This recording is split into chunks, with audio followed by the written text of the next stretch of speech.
Olha aí, Lucas, a furadeira aqui, ó, chegou hoje também. Tô armando aqui.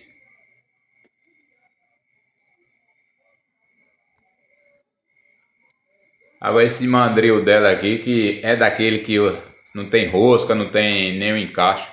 É só colocar o mandril. Só que eu testando ele por aqui, ele cai, né? Qualquer coisa eu levo no torneiro, mando abrir uma rosca no mandril e no eixo, né? Pra não ficar caindo. Bicho é bonita, viu? Autona.